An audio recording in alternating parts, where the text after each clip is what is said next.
Cougar Annie here was a pioneer and Vancouver Island local legend.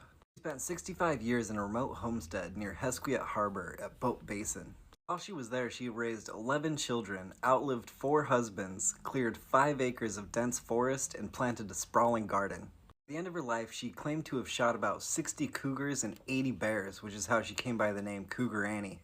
In 1915, during World War I, her and her first husband, Willie, moved on up to the remote part of that British Columbian island with 3 children. They went there to claim a little bit of land by living and working there. Willie was a Scottish remittance man, which means he was paid by his family to emigrate to Canada and paid to stay away to avoid embarrassing them.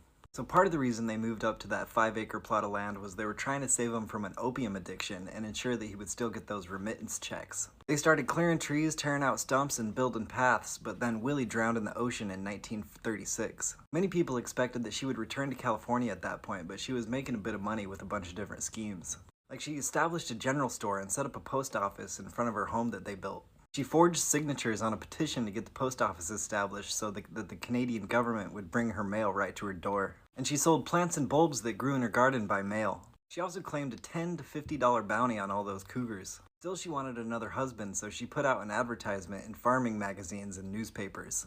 The advertisement read, "BC widow with nursery and orchard wishes partner, widower preferred, object matrimony." Husband number 2 apparently accidentally shot himself in the leg and died in 1944. So she put out that same ad again and landed husband number 3, who died of pneumonia in 1955. Husband number 4 was an abusive drunk and apparently tried to push her off a cliff to take the farm. But you don't fuck with Cougar Annie like that and expect to get away with it, because she ran him off her property at gunpoint. She grew over 100 varieties of flowers, shrubs, and trees in her garden.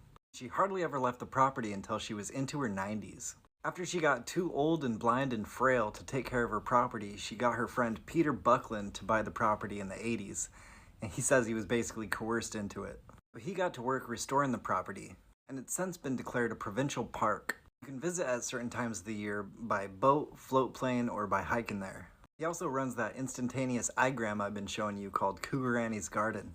Thanks for watching. Me and my community here are still trying to help support Amir and his family, and if you could help too, we'd all be really grateful. Thank you.